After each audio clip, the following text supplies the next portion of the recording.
What's up, YouTube? JSolver68 here. WWE Raw just happened. This is going to be my WWE Raw review for May 16th, 2011. So let's get this out of the way. First, Raw opens up. John Cena comes out. He's going to go on the mic, but then all of a sudden, we are saved. We are saved by a saving grace. A guy on the mic who is brilliant. Alex fucking Riley. Seriously, that was a great promo by Alex Riley. He owns Cena. He's like, let me guess, Cena. Hustle, loyalty, respect. I never give up, and I'm gonna walk out as WWE champion. Did I get that right? Did I? No, no, no. Let's watch this instead. So instead of hearing Cena talk, we see this Miz promo, basically just all the highlights of Miz beating up John Cena. So that was pretty cool. I like that. Then the Miz actually comes out, but A-Ry's still doing all the talking. And then John Cena gets on the mic and he's like, "Oh, A-Ry, what you're saying is not true because Miz, I see his eyes and I see fear." And then he cracks some kid jokes about him, like how Miz won't will never say I won't go to a Jonas Brothers concert or I will never play with my Little Ponies again, something stupid like that doesn't matter. But yeah, pretty much that's about it with that segment. So that opens up, and then the Raw GM chimes in. Michael Cole reads it, and he says, "All right, Miz, if you and Alex Riley do not interfere tonight, you two or mostly Miz, gets to choose the match for John Cena tonight, the match stipulation, and his opponent." So basically, the whole night we barely got any backstage segments, which is really weird. Like we probably got one with Kane. Like when I mean backstage segments, I know we saw a bunch of Miz and trying to ask people to join him, but when I like backstage interviews, we barely got any. So that was pretty cool. Then afterwards, go to commercial break, yada yada, 5 hour energy commercial, what's new, and then they show a recap of Karma. You know where that's leading to. It leads up to a Karma match. Well, not a Karma match, but a Karma appearance. Brie Bella versus Kelly Kelly. I must say, Kelly Kelly has improved a lot in the ring, in my opinion. She doesn't look as bad anymore. She doesn't seem to make mistakes. I like that. She looked pretty good. She snapped off a good Hurricanrana. I didn't say this was a good match, but it was enjoyable. It wasn't too bad. So Brie Bella loses to Kelly Kelly after a roll up. Then afterwards, Karma comes out. Karma gets her whole hands on Nikki Bella because I remember Brie escaped and Nikki got the implant buster. And then Karma kind of goes up to Kelly Kelly, looks at Kelly, grabs her face like this, and then flicks her on the head, and she starts laughing. It was kind of creepy. I'm not gonna lie. Karma kind of scares me a little bit, but I like the Karma character more than the Awesome Kong character in my opinion. Um, what else? Another match we got on the card: Kofi Kingston versus CM Punk. I thought this was a pretty good TV match. It had very good length to it, very solid action. Punk got the win, which was very nice to see, and they used the new Nexus really well. So I really like what they did here. Pretty solid. Enjoyed it.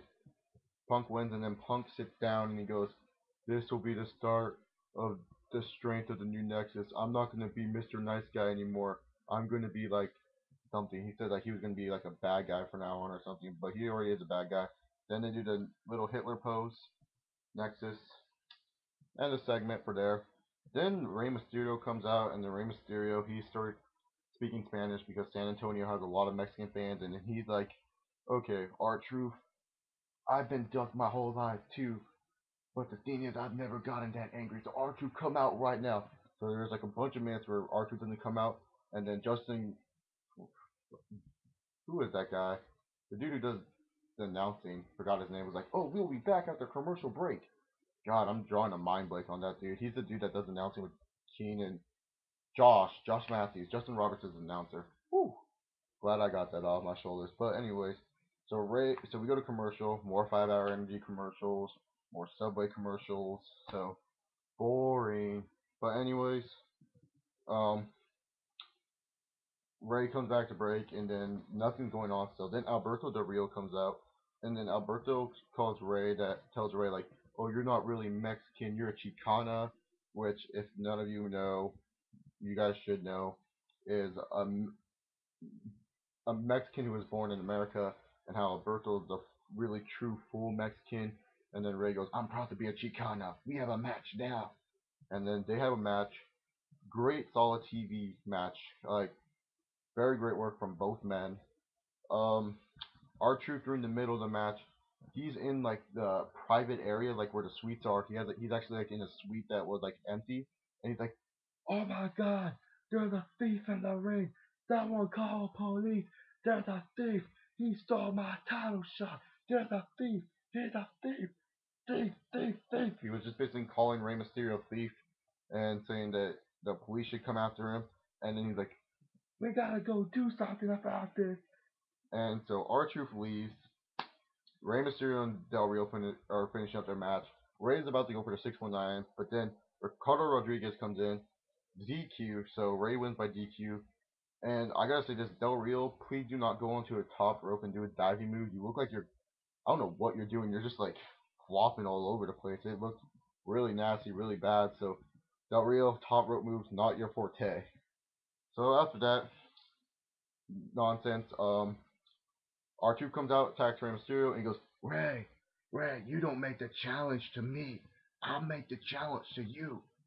And at over the limit, I'm going to kick your ass or something like that. Beats down Rey some more, leaves. So R-Truth versus Rey at over the limit, very good. Liked how they built this up. Interested in that match. It looks like it could be a very good match. So yeah, very good job WWE on that part. I'm trying to remember the thought process. Oh yeah.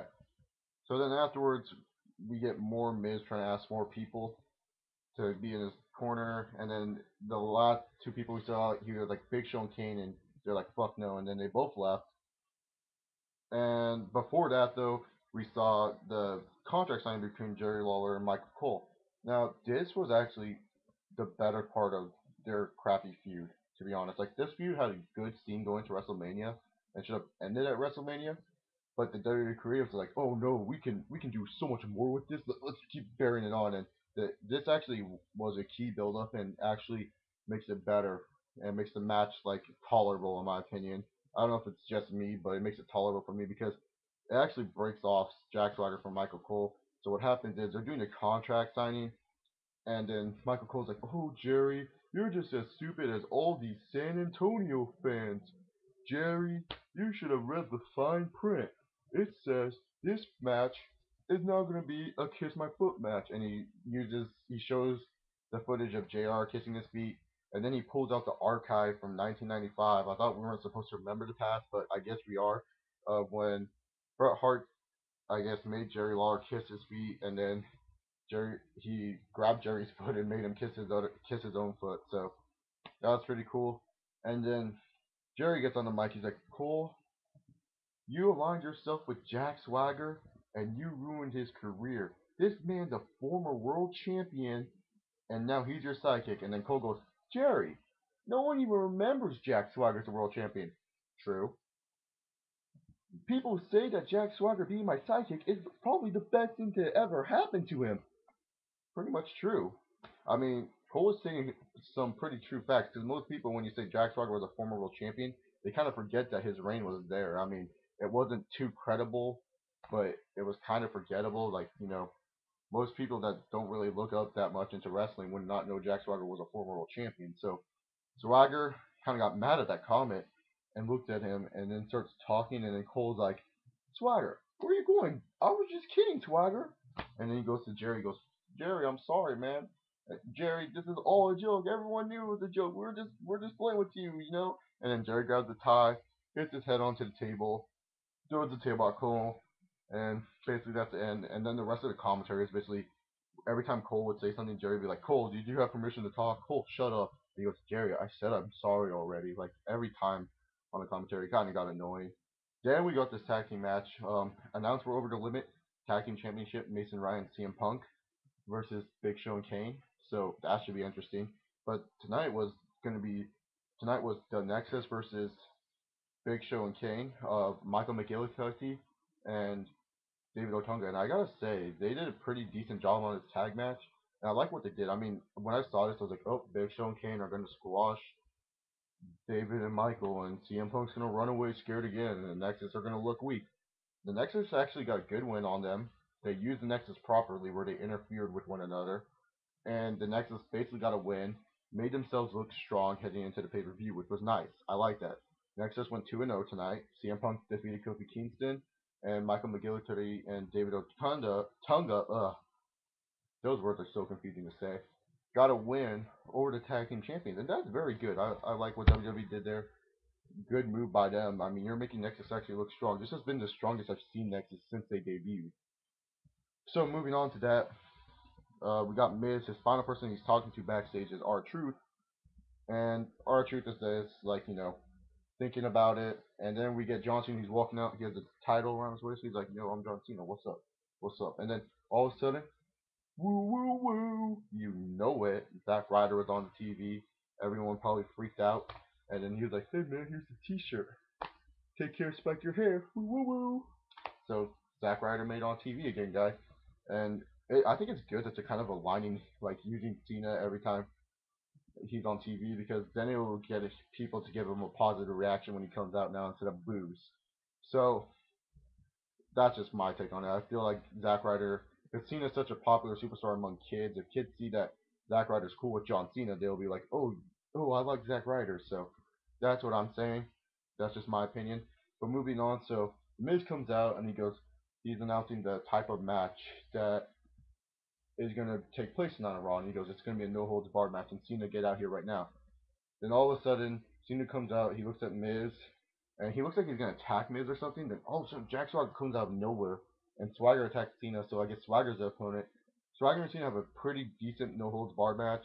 I just didn't like how the ending just came too like sudden, like they just knew like, oh, we have to end this quick, and Cena looked all battered and bruised, like he was looking like, oh my god, I'm battered and bruised, and then all of a sudden he got back up out of nowhere, and then started punching Swagger, and then grabbed him. Attitude adjustment, STF. Swagger tapped out, but it was a decent no holds barred match. It entertained me throughout the main event did entertain me, so that's pretty good. Then afterwards, the Miz comes out and he's talking to Cena. Like the show's not over. Miz comes out and talks to Cena, and he's like, "I can do this to you, John. I can throw you on the steel ramp. I can even use these steel tips. A-Rod, give me a weapon." And then he looks underneath the ring like, "I can even use this metal pole. But John, I don't need to use this stuff to defeat you. I have many other ways, Cena, that you never even thought of. Because I'm more this the diabolical, ruthless, and meaner than you." Like something like that. He said that, and then John Cena kind of just looks at him and he's like, "You don't believe me, do you, John? Well, since I don't need this lead pipe for Sunday night, might as well use it now." And so A-Rod tries to get some punches in. Cena's like, "No, I'm Super Cena." Bam! And then takes A-Rod out.